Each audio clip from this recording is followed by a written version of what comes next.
From thoughtful planning of our communities to protecting our natural resources, on this edition of Volusia Magazine, we'll explore how Volusia County's Growth and Resource Management Department manages many programs and services that help make our county a great place to live, work, and play. That's coming up next.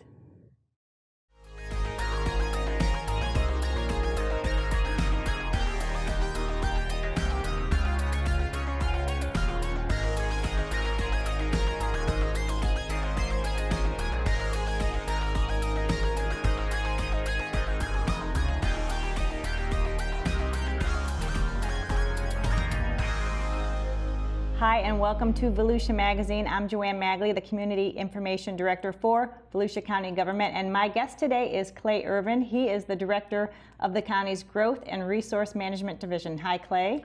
Good morning. How are you doing? Great. Thank you for joining us today. So, Growth and Resource Management covers a lot of different divisions and programs in county government, from building permits to zone enforcement and water quality and other environmental protections. So, how do you explain the mission of your department? Well, we're lucky enough that we do have a mission statement on our website. I'm going to kind of clarify that because it is written in kind of bureaucratese, and so really cutting to the chase is our number one goal is customer service. We realize that the residents and business owners in Volusia County need us to work through the regulatory world that operates here at Volusia County and also extends out to the state and federal authorities. So that's our first and primary task. The other aspect of it is to provide technical guidance and assistance. Many times we speak in a language that unfortunately is very confusing. So it's important for us to make sure that we're able to explain what folks have to do to attain what they want done on their property or with their business. Many times that means that we have to help them out not only with our process, but some of the processes that you see with the state through the Department of Environmental Protection, St. Johns River Water Management District, Department of Business and Professional Regulation.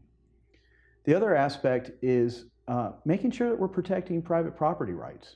One of the critical aspects is that people own land. Our land use and zoning rules give them certain rights, and we need to make sure that we're respecting it. Having said that, there's also natural resources that we have to use either acquisition, regulation, or other ways to ensure that we are protecting those species not only now, but into the future. So we don't have time to cover all of the divisions that are under Growth and Resource Management. So let's talk about the ones that really touch our residents the most. So start us off with your first.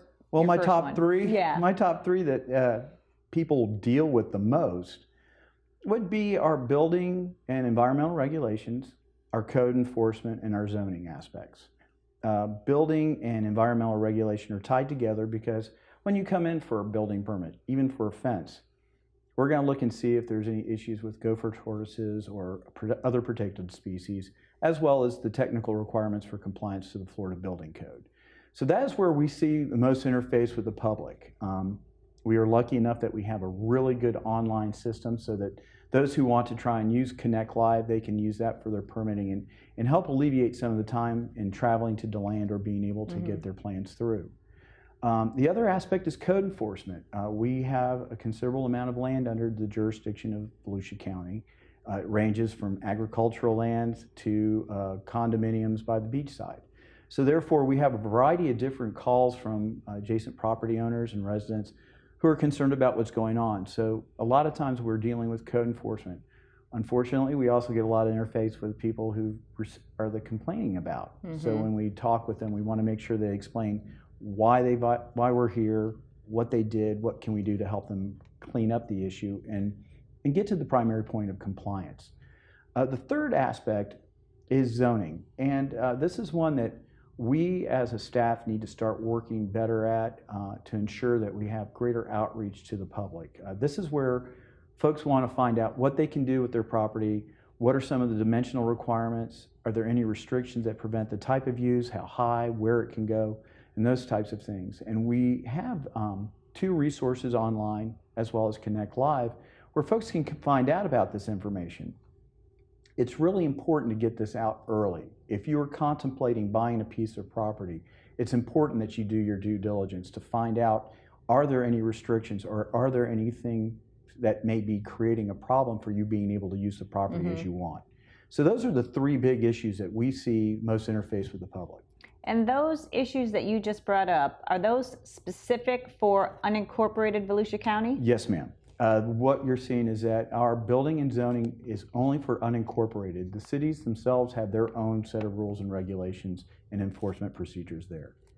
That's a good point. And folks that are living within a city jurisdiction need to do the same due diligence within their city government. I wholeheartedly recommend it. You know, unfortunately, you drive by that piece of property and it looks like your little piece of heaven here on earth. You may not realize that there may be code violations, liens, and other types of things. So it's important, whether you're in the city or the county, to contact the appropriate local jurisdiction to make sure you can get a clean bill of health on that property. You also manage divisions that have a direct correlation to natural resources and the environment, and they're kind of behind the scenes, but they're very important to the vitality here and the health of our communities, like pollution control and Green Volusia. So talk a little bit about those divisions. Sure. Our Environmental Management Division is a very diverse and very interesting group. In one aspect, we have things that everybody goes to. Lyona Environmental Center and the Marine Science Center are both managed by the environmental management staff. So those are ones that we are able to utilize our background in environmental management for education, rehabilitation.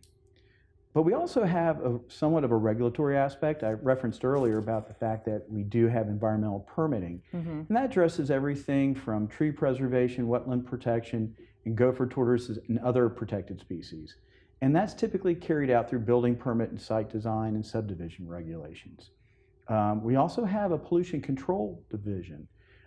They are very instrumental in making sure that those commercial uses and industrial uses, which are small generators, you know, not these big corporations, but basically smaller areas which may have hazardous waste or other types of pollutants, to make sure that they're in compliance with state law. And they're out there every day making sure that that's going on. And if you didn't know they were there, you wouldn't even realize that we were out there making the world safer. So they're a quiet part of our world that is really serving a valuable service to the public. You referenced Green Volusia, and that covers all kinds of aspects. Everything from sustainable action plan, which was developed for the county itself to make sure that we are behaving in a way that is sustainable internally, our operational aspects. It also applies to the development community. We embrace the Florida Green Building Coalition standards. We are a green building standard county. That's a very unique honor, and I think we are doing a really good job of keeping that going. It's those types of things that we're trying to educate the public on.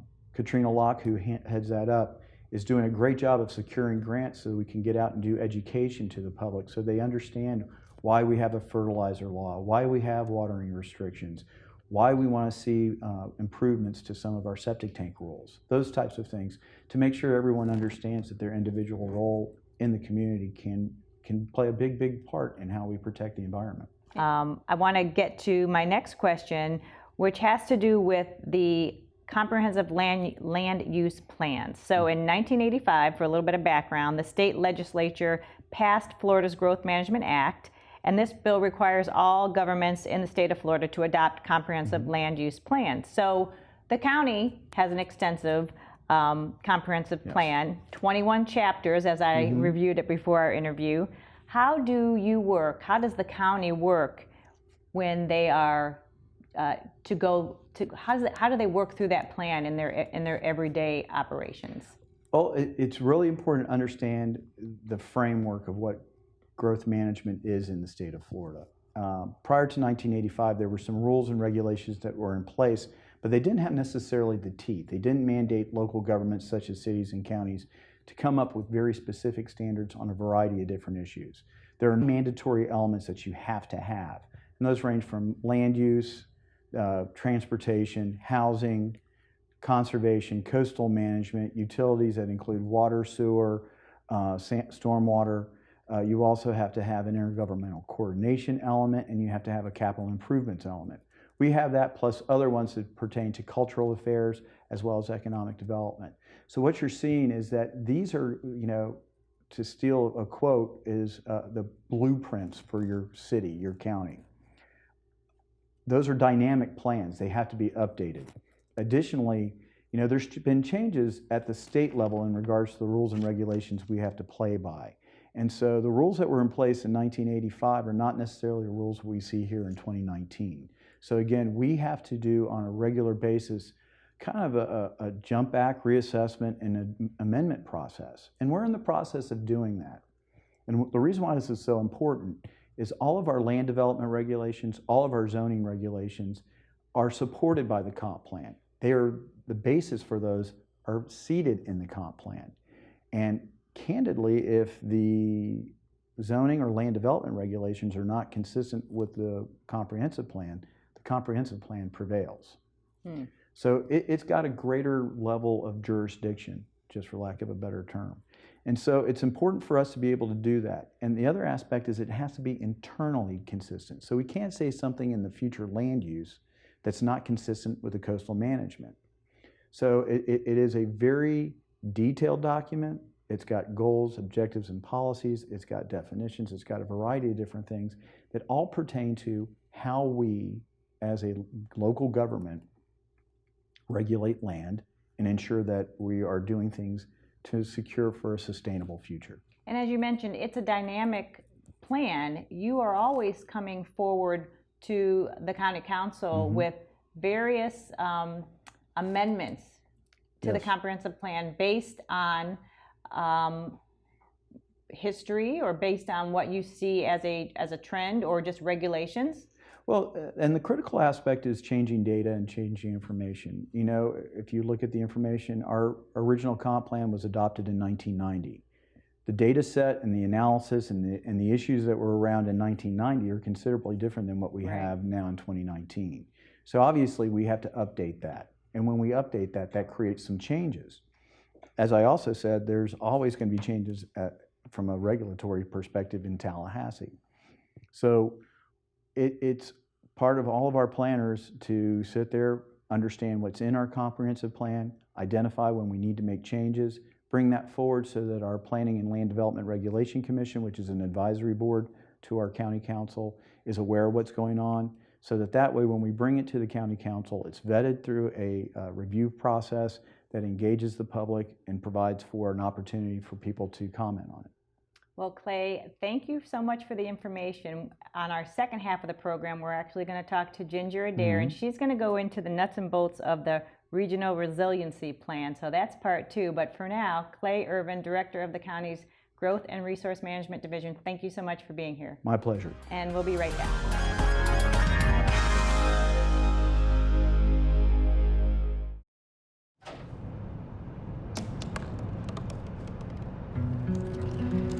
They said I couldn't dream. Called me a piece of trash and swore that's all I'd ever be.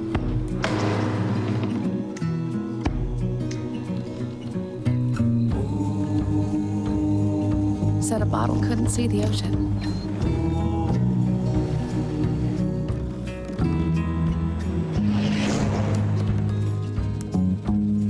Give up.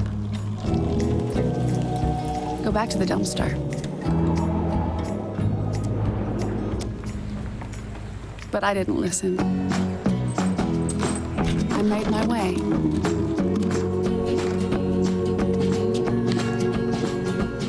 And now, I am what I've always wanted to be.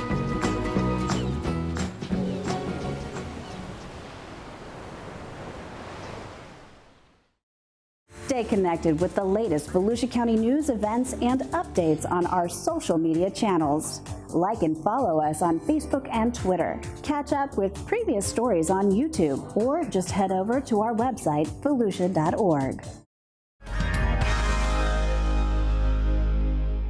Welcome back. Well, local governments have to do a lot to plan for emergencies, but then there's also the role of local governments when it comes to chronic stressors such as severe flooding or storms. So that's where the Regional Resiliency Plan comes in place, and that's why now we have our guest with us today, Ginger Adair. She is the director of the county's Environmental Management Division. Thank you for joining us, Ginger. Thanks so much. So give us a little bit of background. How did this plan get drafted, and talk about who was involved in that process? Sure. So first, let me just sort of explain what resiliency is, because I think that's a term that a lot of people don't really understand.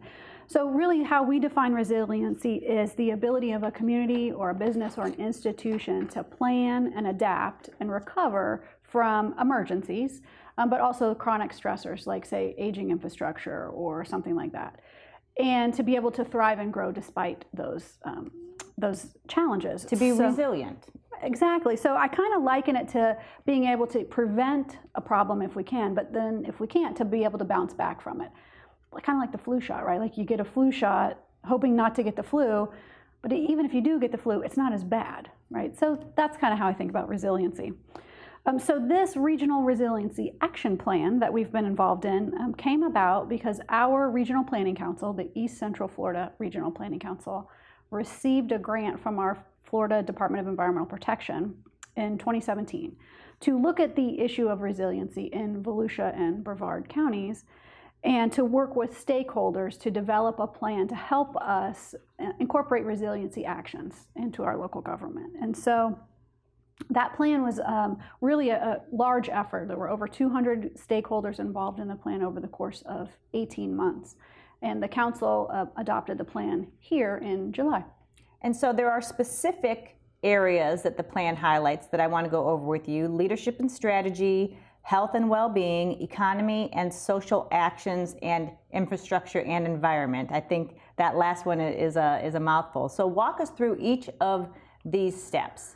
Sure. So the goal of the plan basically is to develop a community that is resilient to the impacts that we've talked about and that we can thrive and grow. So, you know, if you're paying attention to the news lately, right, there's irrefutable evidence now that our climate is getting hotter and sea level is changing.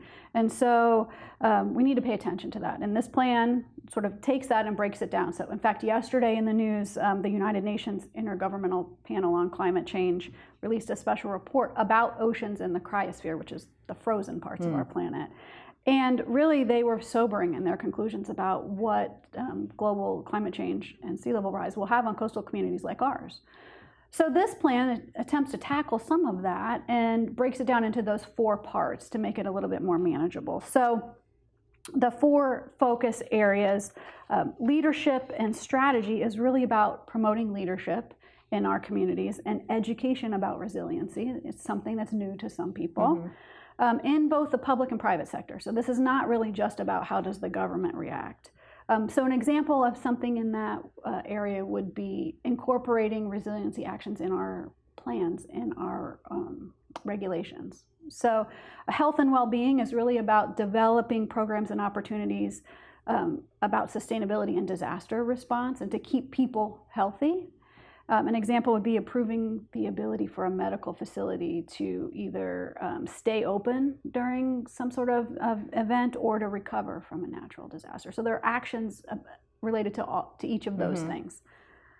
Economy and society is really a big part of the plan, and that's really about providing opportunities to foster economic development in the face of these changes, because we still need to have a thriving economy. So an example would be, how can we support the efficient recovery of a business after an event? And what sort of policies and programs can we put in place to bring people back as soon as possible from any kind of event that we might experience? And then infrastructure and environment is kind of funny. You wouldn't think those things necessarily together, but they really are interrelated. So infrastructure is about how do we plan where we develop and based on where we know may be more vulnerable. Right. And then for natural resources, it's looking at what do we need to do, what areas do we need to protect so that we're more able to adapt. So an example of that would be promoting an interconnected protected corridor so that we can have these species migrations that are predicted to occur. So this resiliency action plan, it addresses sea level rise, and a lot of it's so that you can plan in the future. And this plan addresses, it gives you estimates for so many years out on what could be sea level rise. And that's so that planners can use that information going forward and make choices based on what this evidence What the risk is proposing. So talk about the estimates and then how those ranges were decided. Sure. So the plan includes, and I encourage people to go and look at the plan, and I'll give you some ways to do that. It includes a graphic that basically shows what the projections are for sea level rise in our area through 2020, through 2100. And so the projections are based on the latest data from our National Oceanic and Atmospheric Administration.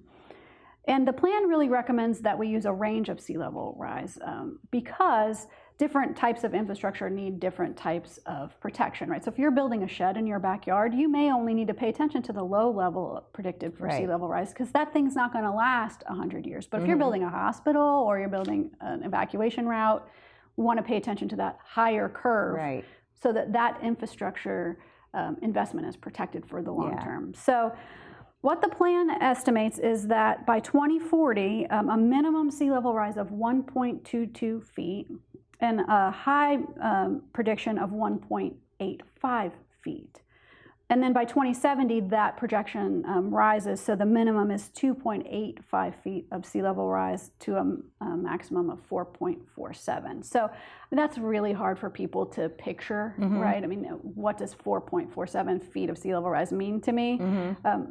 There is a great place to go and sort of look at what that looks like in Volusia County. So NOAA has a interactive mapping tool at their website, and their website is www.coast.noaa.gov. And there's an interactive tool there where you can zoom into your neighborhood, and then you can put 1 foot of sea level rise, and you can put 2 feet of sea level rise, and you can see what the impacts of those projections are. So I encourage people to definitely look at that. And so I can understand how that's very important for planning future development.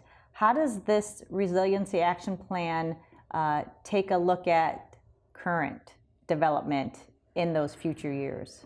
Well, you know, one of the issues is knowing what we have at risk. And so this county has been really proactive. Our emergency management division has been very interested in what do these sea level rise projections, how do they impact our ability to move people out in a storm? Where's our critical infrastructure?